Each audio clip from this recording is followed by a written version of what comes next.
নেশা সামগ্রী সহ ধরা পড়ল এক যুবক। অভিযুক্ত যুবকের নাম রাজীব দত্ত। রামনগর ফাঁড়ির পুলিশ গোপন খবরের ভিত্তিতে অভিযুক্ত রাজীব দত্তকে আটক করেছে। রাজধানী বড়জলা টিআরটিসির সামনে থেকে তাকে আটক করে পুলিশ। তার বাড়ি কমলাসাগর নতুন কলোনি এলাকায়।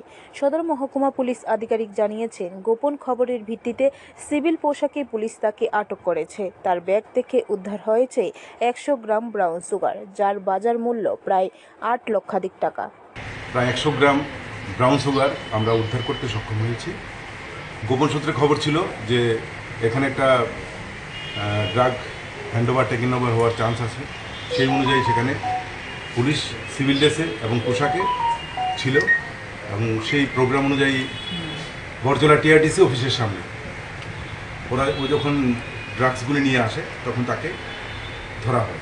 ধরার পর চেক করা হয়। চেক করার পর তার কাছে 9টি পাউচ পাওয়া যায়, যার প্রতিটিতে 9.99 গ্রামের মতো আছে, অর্থাৎ টোটাল প্রায় 100 গ্রামের মতো ব্রাউন সুগার আছে, যেগুলো বাজার মূল্য not less than 8 lakh.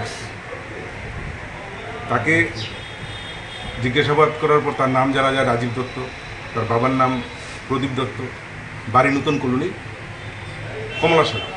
Bureau report, খবর ত্রিপুরা।